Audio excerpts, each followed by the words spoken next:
कभी कभी जब काम करते हैं, निर्णय करते हैं, लेकिन जिनके लिए करते हैं उनसे जब संतोष के शब्द मिलते हैं तो वो शब्द मेरे लिए आशीर्वाद बन जाते हैं। मुझे गरीबों के लिए और ज्यादा काम करने के लिए और मेहनत करने के लिए और दौड़ने के लिए ये आपके आशीर्वाद बड़ी ताकत देते हैं। और इत्तेफाक से देखिए, दोनों भाई, जम्मू वाले सज्जन भी और श्रीनगर वाले, अपना छोटा कारोबार, कोई एक ड्राइविंग करता है, कोई, लेकिन मुसीबत के समय में ये योजना उनके जीवन में कितना बड़ा काम कर रही है। आपकी बातें सुनकर के मुझे बहुत अच्छा लगा। विकास की योजनाओं का लाभ आखिरी इंसान तक पहुंचे, गरीब से गरीब तक पहुंचे, जमीन के हर कोने पर पहुंचे, सभी तक पहुंचे, ये हमारी सरकार का कमिटमेंट है। आज इस समारोह में उपस्थित मेरे मंत्रिपरिषद के साथी, गृह मंत्री श्रीमान अमित शाह जी,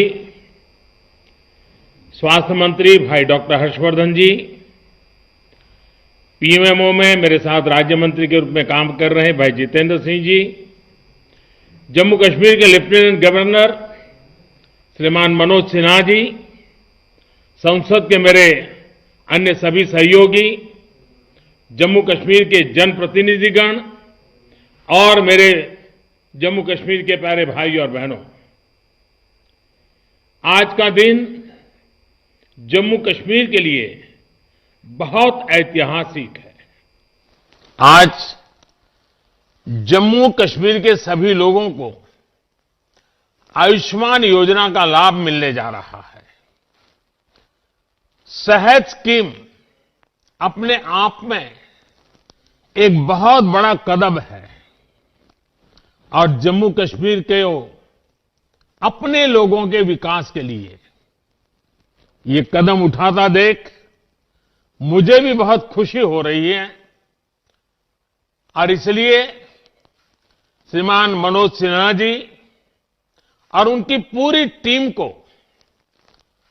सरकार के सभी मुलाजिम को, जम्मू कश्मीर के नागरिकों को मेरी तरफ से बहुत बहुत बधाई है। वैसे मेरी इच्छा थी कि ये कार्यक्रम कल ही हो, अगर 25 तारीख को अटल जी के जन्मदिन पर हो पाता, लेकिन मेरी अपनी कुछ व्यस्तताओं के कारण मैं कल इसे नहीं कर पाया, इसलिए मुझे आज की डेट तय करनी पड़ी। अटल जी का जम्मू कश्मीर से एक विशेष स्नेह था। अटल जी इंसानियत, जमहूरियत और कश्मीरियत की बात को लेकर के हम सबको आगे के कामों के लिए लगातार दिशा निर्देश देते रहे हैं। इन्हीं 3 मंत्रों को लेकर के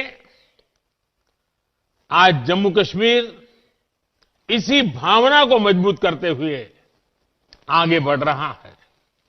साथियों, इस योजना के फायदों पर विस्तार से बात करने से पहले मुझे अवसर मिला है आपके बीच आने का, तो मैं कहना चाहूंगा, मैं जम्मू कश्मीर के लोगों को लोकतंत्र को मजबूत करने के लिए भी अनेक अनेक अनेक अनेक बधाइयां देता हूं। डिस्ट्रिक्ट डेवलपमेंट काउंसिल के चुनाव ने एक नया अध्याय लिखा है। मैं इन चुनावों के हर फेज में देख रहा था कि कैसे इतनी सर्दी के बावजूद, कोरोना के बावजूद, नौजवान, बुजुर्ग, महिलाएं बूथ पर पहुंचे, घंटों तक कतार में खड़े रहे। जम्मू कश्मीर के हर वोटर के चेहरे पर मुझे विकास के लिए, डेवलपमेंट के लिए एक उम्मीद नजर आई, उमंग नजर आई। जम्मू कश्मीर के हर वोटर की आंखों में मैंने अतीत को पीछे छोड़ते हुए बेहतर भविष्य का विश्वास भी देखा। साथियों, इन चुनावों में जम्मू कश्मीर के लोगों ने लोकतंत्र की जड़ों को और मजबूत करने का काम किया है। और मैं ये भी कहना चाहूंगा कि जम्मू कश्मीर का प्रशासन, सुरक्षा बल, जिस प्रकार से उन्होंने इस चुनाव का संचालन किया और सभी दलों की तरफ से ये चुनाव बहुत ही ट्रांसपेरेंट हुए, नेक नियत से हुए, ये जब मैं सुनता हूं तो मेरा इतना मुझे गर्व हो रहा है कि जम्मू कश्मीर से चुनाव निष्पक्ष होना, स्वतंत्र होना, ये बात जम्मू कश्मीर की तरफ से सुनता हूं तो लोकतंत्र की ताकत का हमें और विश्वास मजबूत हो जाता है। मैं प्रशासन को भी, सुरक्षा बलों को भी ढेर सारी बधाइयां देता हूं। आपने छोटा काम नहीं किया है, बहुत बड़ा काम किया है। आज मैं अगर रूबरू में होता तो सब प्रशासन के लोगों को जितनी तारीफ करता, शायद मेरे शब्द कम पड़ जाते। इतना बड़ा काम आपने किया है। आपने देश में एक नया विश्वास पैदा किया है और उसका पूरा क्रेडिट मनोज जी और उनके सरकार के, प्रशासन के सब लोगों को जाती है। भारत के लिए गौरव का पल है।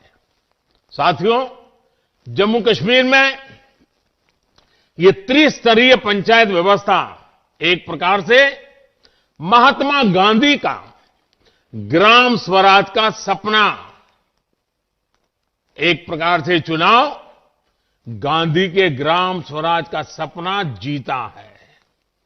और देश में जो पंचायती राज व्यवस्था है, उसने आज जम्मू कश्मीर की धरती पर पूर्णता को प्राप्त किया है। ये नए दशक में, नए युग के नए नेतृत्व का आरंभ है।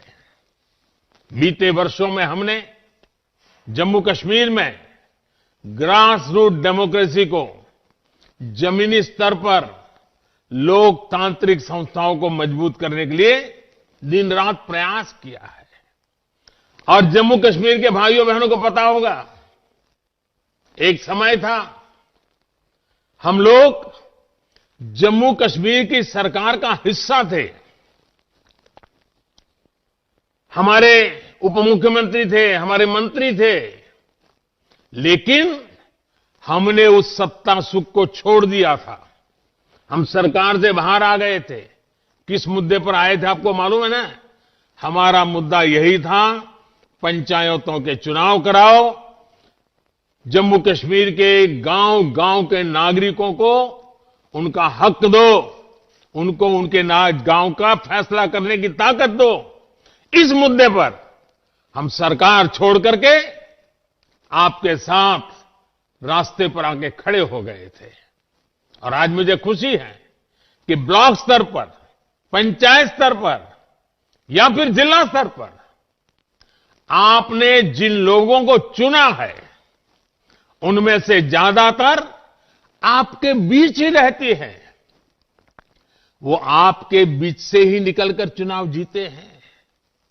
उन्होंने भी वो ही परेशानियां उठाई हैं जो आपने उठाई है। उनके सुख दुख, उनके सपने, उनकी उम्मीदें भी आपके सुख दुख, आपके सपनों और उम्मीदों से पूरी तरह मेल खाते हैं।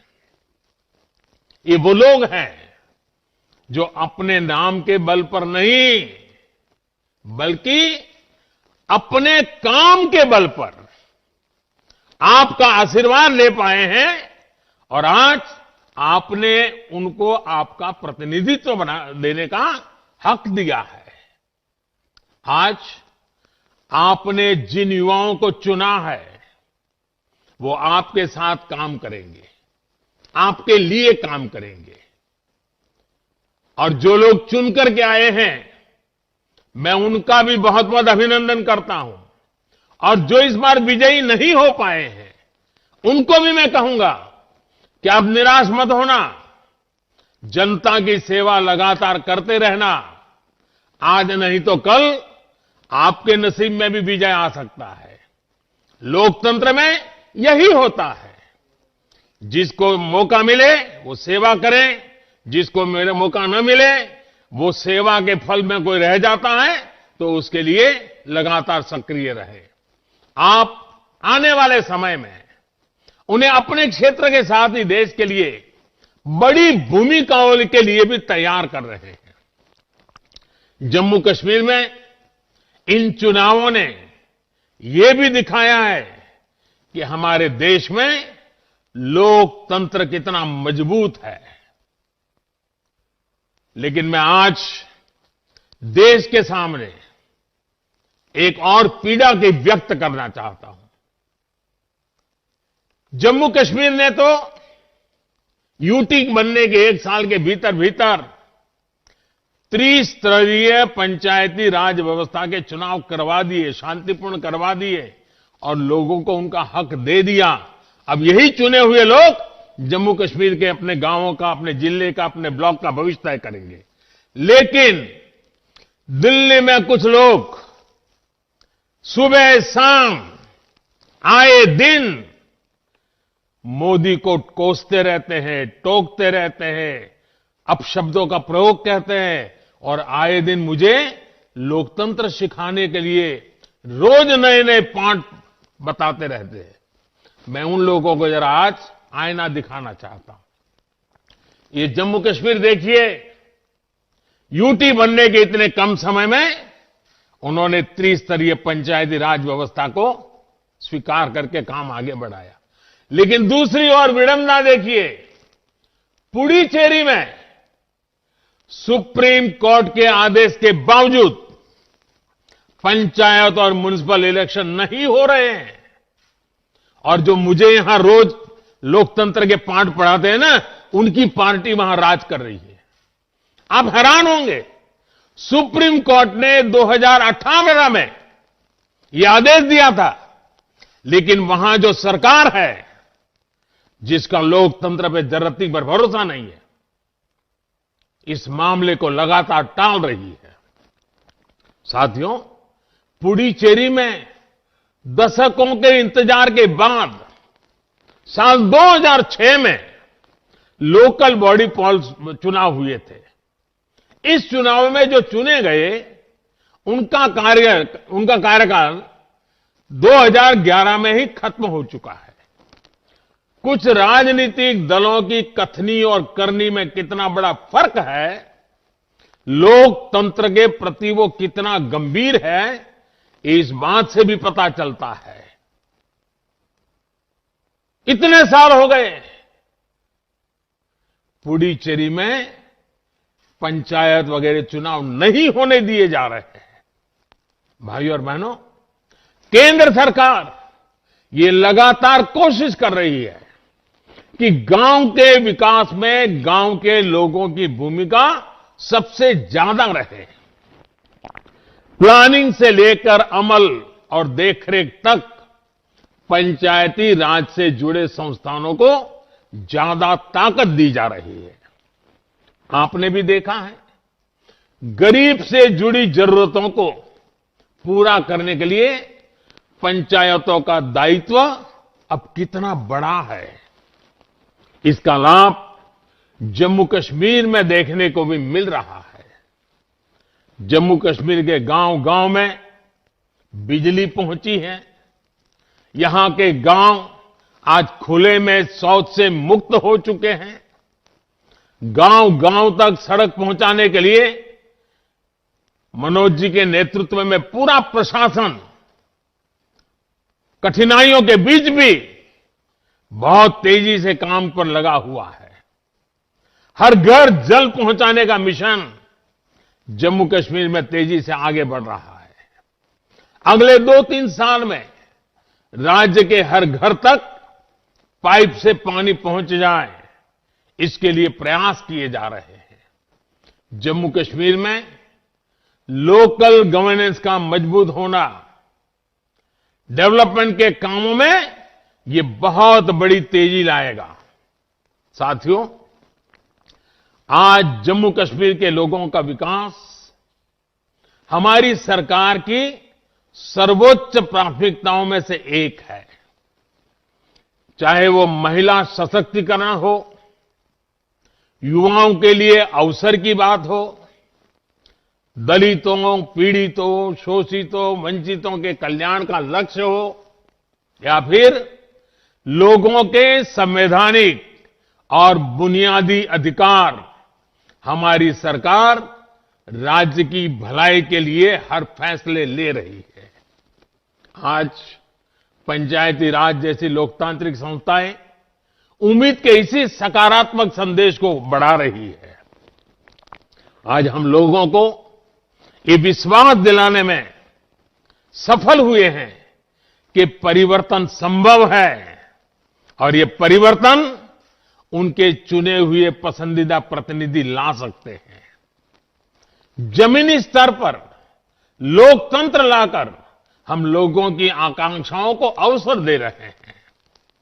जम्मू कश्मीर की अपनी महान विरासत है और इसके शानदार लोग अपने इस क्षेत्र को सशक्त करने के तरीके अपना रहे हैं, नए तरीके सुझा रहे हैं।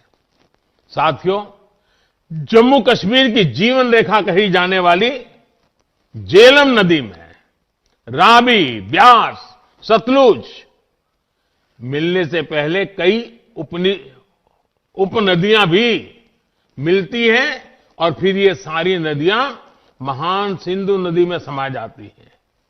महान सिंधु नदी हमारी सभ्यता, हमारी संस्कृति और विकास यात्रा का पर्याय है। इसी तरह विकास की क्रांति भी उपनदियां, सहायक नदियां की तरह ही कई धाराओं में आती है और फिर बड़ी धारा बन जाती है। इसी सोच के साथ हम स्वास्थ्य के क्षेत्र में भी परिवर्तन लाने की कोशिश कर रहे हैं। हमारी सरकार ने कई छोटी छोटी धाराओं की तरह कई योजनाओं की शुरुआत की है और सबका एक ही लक्ष्य है, स्वास्थ्य के क्षेत्र में क्रांतिकारी बदलाव लाना। जब हमने उज्ज्वला योजना के तहत देश की बहनों को, बेटियों को गैस कनेक्शन दिया, तो इसे सिर्फ ईंधन पहुंचाने की एक योजना के तौर पर नहीं देखा जाना चाहिए। हमने इसके जरिए अपनी बहनों, बेटियों को धुएं से मुक्ति दिलाई, पूरे परिवार की स्वास्थ्य को सुधारने का प्रयास किया है। महामारी के दौरान भी यहां जम्मू कश्मीर में करीब 18 lakh gas cylinder, 18 lakh gas cylinder refill कराए गए। उसी प्रकार से आप स्वच्छ भारत अभियान का ही उदाहरण लीजिए। इस अभियान के तहत जम्मू कश्मीर में 10 लाख से ज्यादा टॉयलेट बनाए गए, लेकिन इसका मकसद सिर्फ शौचालय बनाने तक सीमित नहीं, ये लोगों के स्वास्थ्य को सुधारने की भी कोशिश है। शौचालयों से स्वच्छता तो आई ही है, बहुत सी बीमारियों को भी रोका जा सका है।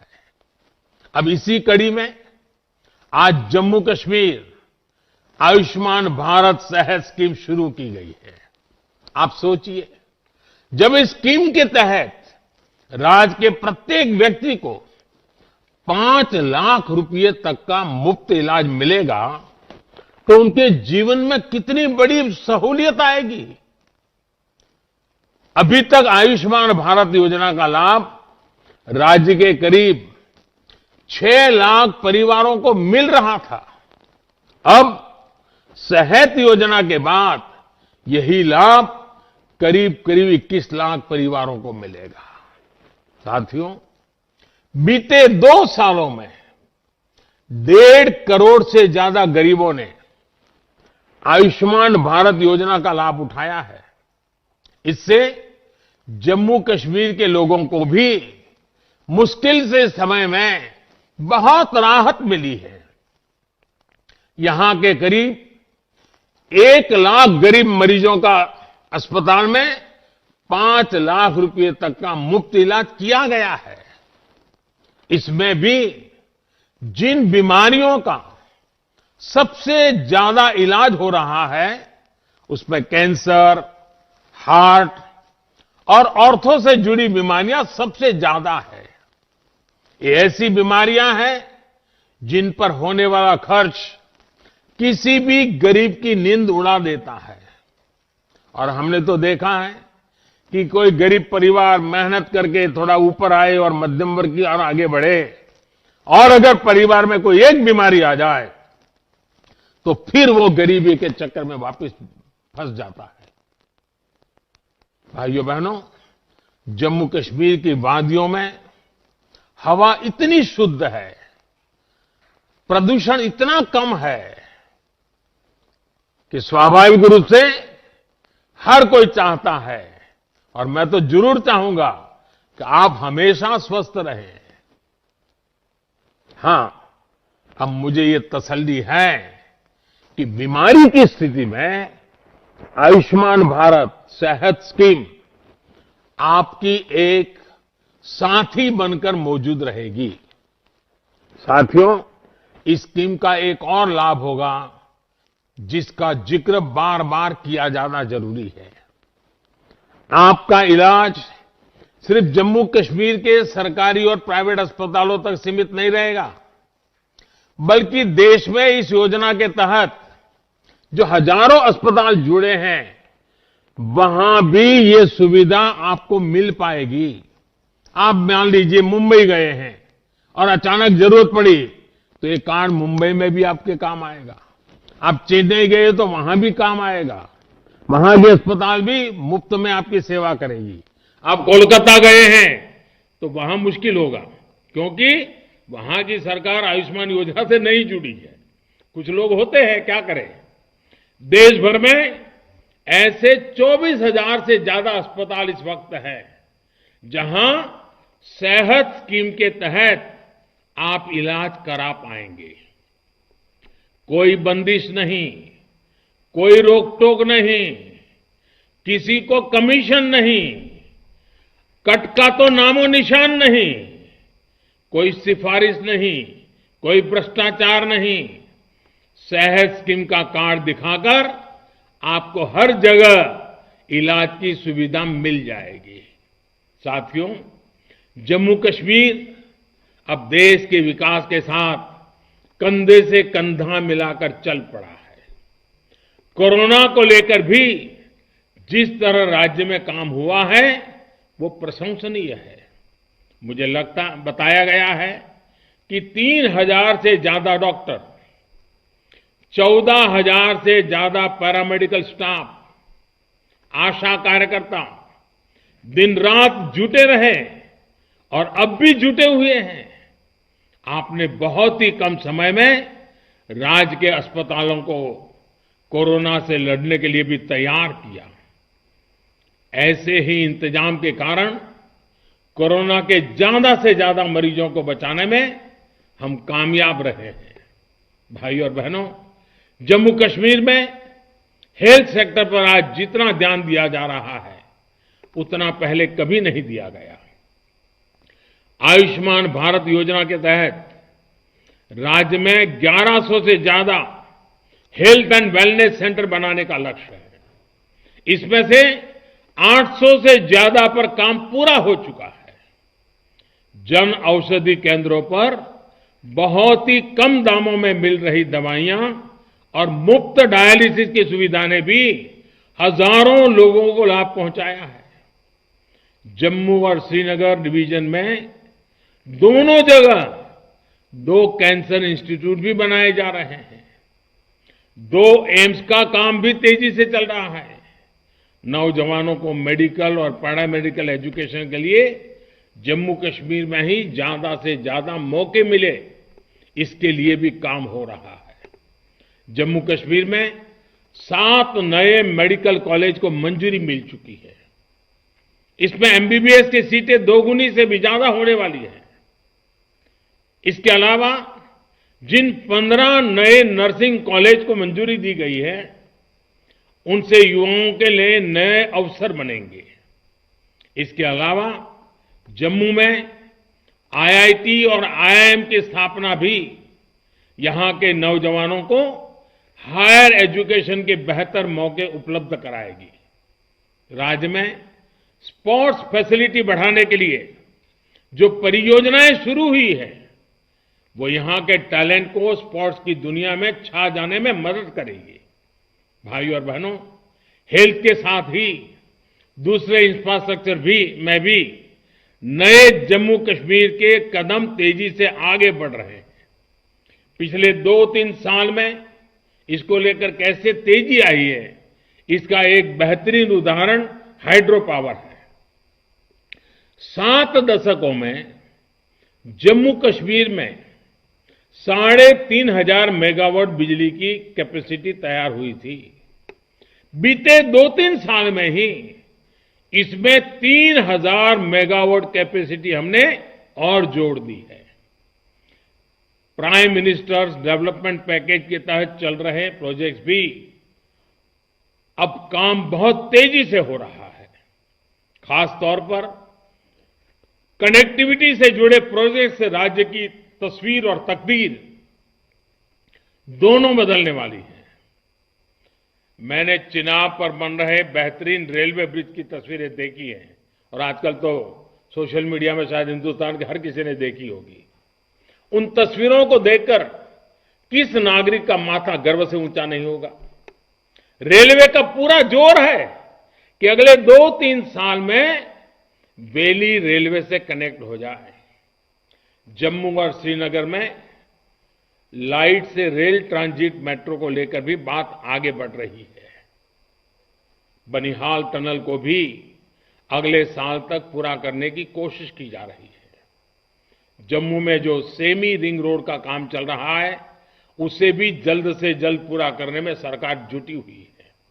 साथियों, कनेक्टिविटी जब बेहतर होती है तो इससे टूरिज्म और इंडस्ट्री दोनों को बल मिलता है। टूरिज्म जम्मू की भी ताकत रहा है और कश्मीर की भी ताकत रहा है।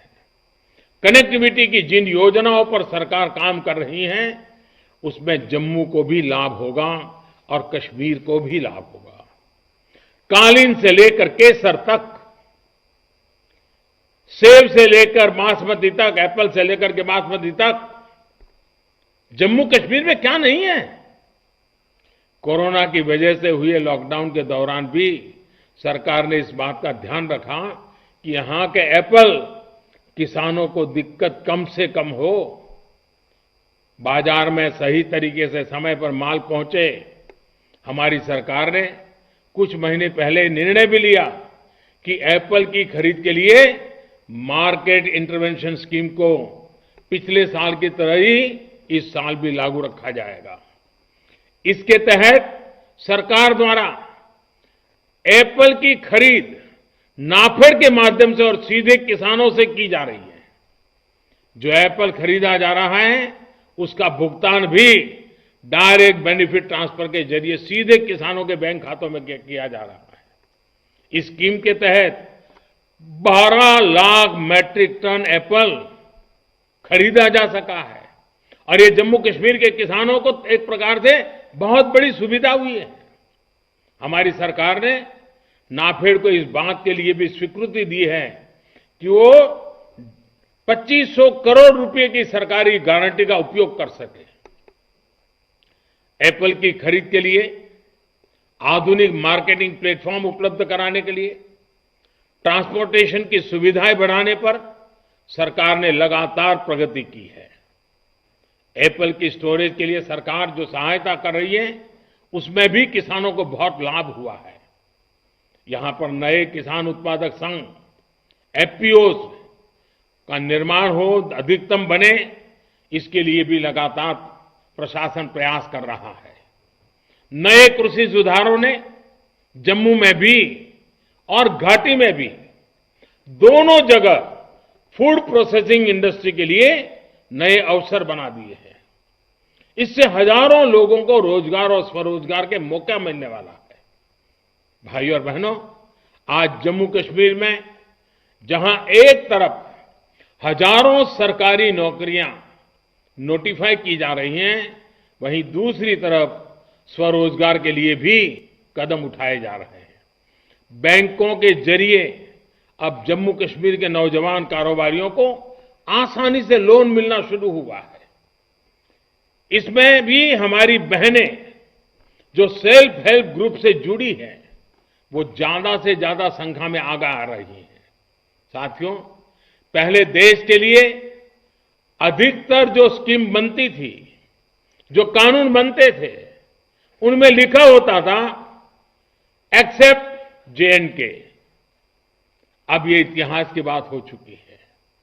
शांति और विकास के जिस मार्ग पर जम्मू और कश्मीर बढ़ रहा है, उसने राज्य में नए उद्योग के आने का मार्ग भी बनाया है। आज जम्मू कश्मीर आत्मनिर्भर भारत अभियान में अपना योगदान दे रहा है। पहले 170 से ज्यादा सेंट्रल लॉ जो पहले एप्लीकेबल नहीं थे, वो अब एडमिनिस्ट्रेशन का हिस्सा है। जम्मू कश्मीर के नागरिकों का हक का अवसर है। साथियों, हमारी सरकार के फैसलों के बाद पहली बार जम्मू कश्मीर के गरीब सामान्य वर्ग को आरक्षण का लाभ मिला है। पहली बार पहाड़ी लोगों को आरक्षण का लाभ मिला है। अंतर्राष्ट्रीय सीमा पर रहने वालों को भी 4% आरक्षण का लाभ हमारी सरकार ने दिया है। फॉरेस्ट एक्ट लागू होने से भी लोगों को नए अधिकार मिले हैं। इससे गुर्जर, बकरवाल, अनुसूचित जनजातियां और पारंपरिक रूप से जंगलों के आसपास रहने वालों को जंगल की जमीन के इस्तेमाल का कानूनी अधिकार मिला है। अब किसी के साथ भी भेदभाव की गुंजाइश नहीं है। जम्मू कश्मीर में दशकों से रह रहे साथियों को डोमिसाइल सर्टिफिकेट भी दिए जा रहे हैं। यही तो है सबका साथ, सबका विकास, सबका विश्वास। साथियों, सीमा पर होने वाली शेलिंग हमेशा से चिंता का विषय रही है। शेलिंग की समस्या के समाधान के लिए बॉर्डर पर बंकर बनाने का काम तेज गति से किया जा रहा है।